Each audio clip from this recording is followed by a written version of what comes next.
Welcome back, everybody, for another deep dive. This time, we're going to be looking at Mankind Pharma's third quarter results for fiscal year 2025. We've got their unaudited financial reports, press releases, investor presentations, the whole shebang. Mhm.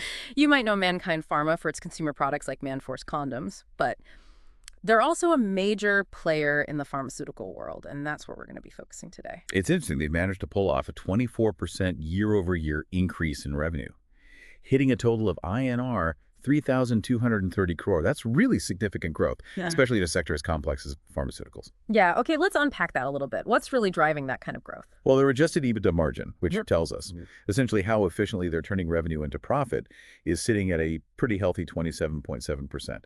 And that's a 4.3% increase from the same time last year.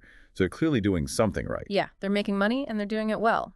That brings us to their strategic focus on the Indian market. They generated 92%, a massive 92% of their fiscal year 2024 revenue just from domestic sales. Right, and it's a strategy that has really paid off for them. They're the fourth largest pharmaceutical company in India, if you look at it by value. And as of December 2024, they hold a 4.8% market share. And I think even more impressive is they've held the top spot in prescriptions for 7 years running now. And that, to me, really signifies a trust from both doctors and patients. It's like they found a real sweet spot, in terms of brand recognition and loyalty. But it seems like they're not just resting on their laurels either. They're strategically shifting their focus towards the chronic segment, Yeah. which has grown considerably, accounting for 36% of their portfolio in fiscal year 2024, up from 28% in fiscal year 2018. Chronic diseases, like if you think about cardiovascular issues or diabetes, they require that ongoing medication. So it positions Mankind Pharma really well for that steady long-term revenue. And they're not just keeping pace with the industry, they're actually outperforming it. So their growth rates in the cardiac and anti-diabetic segments are 1.3 and 1.1 times higher than the industry average, respectively. One of their products that really stands out is Nobeglar, which is their insulin glargine treatment. It's seen over 95% year-over-year growth. They've also achieved a combined 24% growth in inhalers like CombiHale and Symbicort. So, that growth translates to more people getting access to the treatments that they need. That's great to hear. Now, let's not forget their consumer healthcare business. Everyone knows them for the Man-Force condoms, right? But they've built like a consumer healthcare empire with several brands holding the #1 spot in their categories. And we're talking about a 30% year-over-year revenue jump in this segment, just in the third quarter of fiscal year 2025 alone. Yeah, I mean, they're consumer healthcare brands. You think about Manforce condoms, Gasofast, Tiltok. These are household names in India, and they've captured significant market share. Manforce condoms at 29%, Preganews pregnancy test kits at a remarkable 83%, and unwanted 72 emergency contraceptive pills at 67%. And I think their strategic use of national and regional brand ambassadors has also been very effective at boosting brand recall. So they're clearly dominating the Indian market, but are they looking beyond India's borders? Absolutely.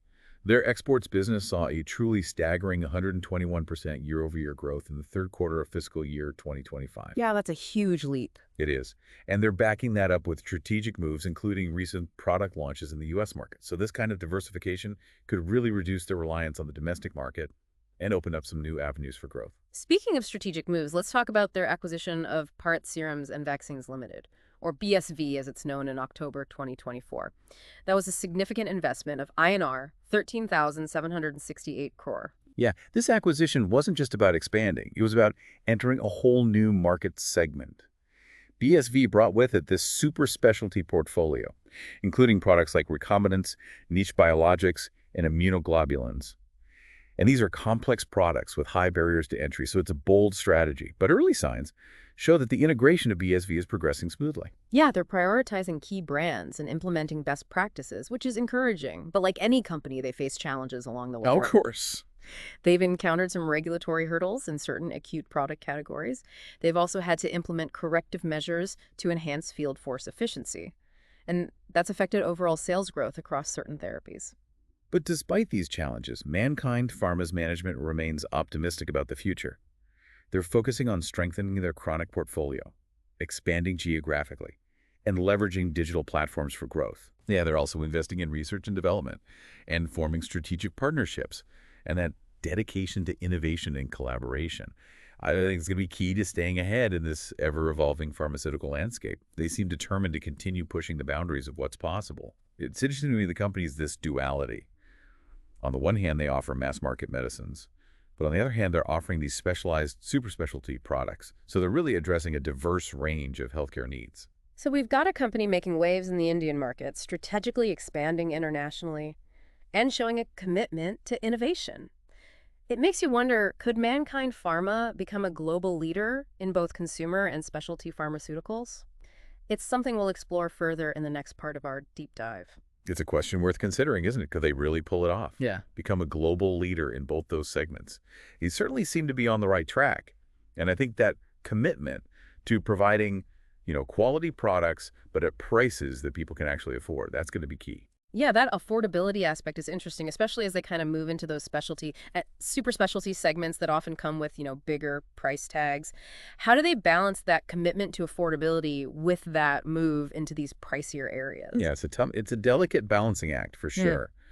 But their experience in the Indian market, I think where price sensitivity is so crucial, Mhm. might actually give them a unique advantage. You're saying their experience in India could actually be their secret weapon as they venture out globally. Exactly. They understand how to provide quality health care at prices that are accessible. Mhm. And, that could be a real game changer in global markets. Kind of challenges that traditional pharmaceutical model, showing that you can actually be profitable Mhm. and still have that commitment to social responsibility. Yeah, it's a pretty compelling narrative. They're not just selling products, they're aiming to make a difference. But, let's dig into some specifics of their financial performance. One thing that kind of stood out to me was their debt level. INR 6,739 crore of net debt as of December 2024. That's a pretty considerable amount. Yeah, it is. It is a lot of debt. And that's primarily due to that BSV acquisition. Big acquisitions often come with a pretty hefty price tag. Hmm. And a lot of times that's in the form of debt. So the real key here is going to be how they manage that debt. So how are they doing on that front? Well, their adjusted EBITDA is sitting at INR 895 crore, which gives them a net debt to adjusted EBITDA ratio of 2.2 times. It's something to keep an eye on for sure. But as they integrate BSV and their combined operations start generating more revenue, we should see that ratio improve. It's almost like, when you take out a mortgage, you start with this big loan. But then, as you make payments, your equity grows and that debt to value ratio starts to look better. Yeah, that's a great analogy. And Yeah. Mankind Pharma is going to have to walk that tightrope, balance those investments in growth with debt repayment, just to make sure they maintain a solid financial footing. They've also been investing in their subsidiary companies, a total of INR 154.51 crore during the first 9 months of fiscal year 2025. That's a pretty significant chunk of change. What's the strategy there? So these investments are likely aimed at strengthening their portfolio, reaching new markets, and bolstering their capabilities in research and development. It's all part of, building a diverse and resilient. What they're trying to do is build a pharmaceutical powerhouse. It's not just a company, it's an ecosystem of innovation they're trying to create. And they're not forgetting their employees in all of this. They've granted over 96,000 stock options and allotted over 73,000 equity shares to eligible employees in the first 9 months of fiscal year 2025. That's a smart move, especially in a competitive industry like pharmaceuticals. It really helps attract and retain top talent. It's aligning employee interests with company interests. And that really cultivates a sense of ownership and shared success. Yeah, it shows they value their employees Yeah. and, recognize the role they play in the company's overall growth. But there's also the matter of that income tax search conducted by the income tax department. Right. And although management has stated that they don't really anticipate any material impact on their financial results, investigations like that can definitely be disruptive and time-consuming. So we'll have to just kind of wait and see what comes of it. They're also currently in the midst of a scheme of amalgamation with 3 of their wholly owned subsidiaries. And what does that entail exactly? So it's about streamlining operations, consolidating resources, and potentially unlocking, even greater efficiency. It's a complex process. Yeah. But we'll be watching how it impacts, their financial structure and overall performance. It's a clear sign they're constantly kind of evaluating and optimizing their operations. But they're not just streamlining, they're also, raising funds to fuel growth and acquisitions. In the last quarter, they issued non-convertible debentures worth INR 5,000 crore and commercial papers for the same amount. So that's a total of INR 10,000 crore. That's a substantial inflow of capital. And they've also raised an additional INR 3,000 crore through qualified institutional placement, or QIP, as it's known. And that really indicates that investors have confidence in their growth story. It seems like investors are betting on their ability to deliver sustained growth and profitability. They're buying into a vision. It definitely speaks to the trust and credibility that Mankind Pharma has built. It also highlights their appeal to institutional investors. These are the guys who do their homework before they put down, significant sums of money. So it's a real vote of confidence in their management, their strategies, and their ability to execute. Now, let's kind of zoom in a little bit on their consumer healthcare segment, which has been just a phenomenal growth engine for them. Their flagship brand, Manforce Condoms, holds a commanding 29% market share, making them the undisputed leader. How did they achieve that level of dominance? Well, they invested heavily in brand awareness. They've created this really strong brand identity that resonates with their target audience. And their marketing campaigns have been bold and effective. They've used celebrity endorsements strategically to broaden their reach. Yeah, I think their choice of brand ambassadors really shows a deep understanding of their target market. And, the cultural nuances of India, it's not just about, slapping a famous face on a product. They've actually chosen personalities that embody the values and aspirations of their consumers. It's textbook, effective brand building and marketing. And they've also been smart about expanding their product portfolio within that segment. They've moved beyond just condoms into categories like pregnancy test kits, emergency contraceptives, antacids, vitamin supplements, even anti-acne products. It's a pretty clever strategy of diversification. They're leveraging their brand equity and that distribution network to tap into new markets and really cater to a wider range of needs. It's like creating a one-stop shop for consumer healthcare, a comprehensive suite of products to address those everyday health concerns. And they're doing it all with the same commitment to quality and affordability that they've shown in their pharmaceutical business. So they're kind of disrupting the consumer healthcare market, providing high-quality products at accessible prices. It's like they're democratizing healthcare, ensuring that everyone has access to quality products. But it's not just about providing products. It's about building relationships with their consumers. And they've fostered this real sense of community around their brands, engaging with consumers on social media and creating platforms for dialogue and feedback. It's a really smart approach in today's digital world. It's not just about selling products anymore. It's about cultivating a loyal following of brand advocates. Yeah. Their consumer healthcare success is a testament to their understanding of the Indian consumer, their adaptability to, those ever-changing market dynamics, and really their dedication to innovation.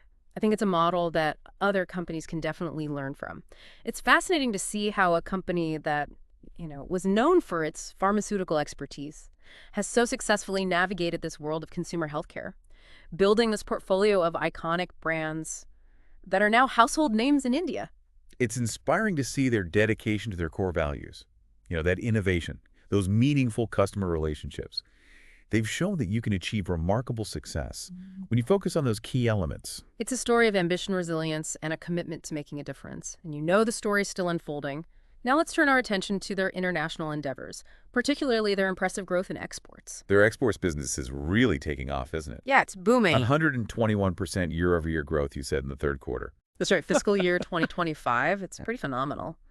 Seems like they're not content with just being a domestic player anymore. Yeah, they're aiming for that global stage. Going global. And they're not just jumping in, they're being very strategic about it. They're focusing on those markets where their products and their expertise are really in high demand. So where are they making those moves? They've already made significant inroads in the U.S. market. They've launched, I think, over 40 products there just in recent years. That's a pretty competitive market to enter, especially, with all the regulations and everything. It's a bold move for sure. They're not just testing the waters, though. No, they've gone all in. All in. With a portfolio of quality products. Yeah. And they've got a proven track record of regulatory compliance. So they're ready. They're ready. And that success in the U.S. really shows, their commitment to meeting those international quality standards. Absolutely. And their ability to adapt to the specific needs of different markets. It's like they're playing a global game of chess. That's a good way to put it. Making strategic moves.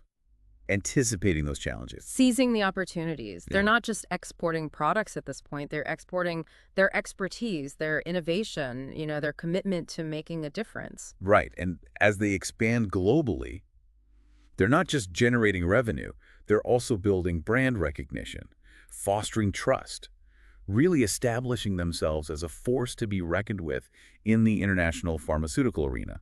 Yeah, it's an inspiring story of global ambition, strategic execution, and a relentless pursuit of excellence. But what I find really impressive is that they're not just focused on financial success. They're also really committed to using their platform to drive positive social impact. So tell me a little bit about some of the things that they're doing. Well, they've been actively involved in various corporate social responsibility initiatives, Yeah. focusing on areas like education, healthcare, and women's empowerment. They're not just writing checks. They're really actively involved in making a tangible difference in the communities they serve. It's a refreshing approach, isn't it? It goes beyond that kind of traditional corporate social responsibility model. It does. It's a genuine commitment to creating a better world. Exactly. And those efforts aren't just about enhancing their brand image.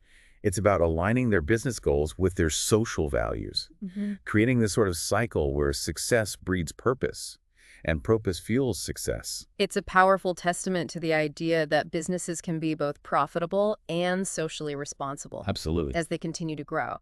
I'm curious to see how they leverage their success to amplify that social impact, maybe even inspire others to follow their lead. Yeah, creating that ripple effect of positive change. Exactly. Well, it's an exciting time for Mankind Pharma. They're really at a pivotal moment in their journey, poised for even greater success both domestically and globally. Yeah, they've built a really strong foundation, a team of passionate people, and a culture of innovation and excellence. And as they continue to write their story, one thing is clear. They're not just building a company, they're building a legacy of quality, affordability, and a deep commitment to making a positive impact on the world. It's truly an inspiring journey, a testament to the power of vision, hard work, and that belief in a better future. And it's a journey we'll be watching closely, Absolutely. eager to see what they accomplish and the impact they make in the years to come. As you reflect on Mankind Pharma's story, here's something to consider. How can we as individuals and as a society support and encourage more companies like Mankind Pharma to emerge and thrive? That's a great question. How do we create an environment where businesses are driven not only by profit, but also by purpose, where success is measured, not just by financial gain, but also by the positive impact they have on the world? These are questions worth pondering as we navigate the complexities of our time and work towards a more equitable and sustainable future. Well, that's all the time we have for today's deep dive into Mankind Pharma.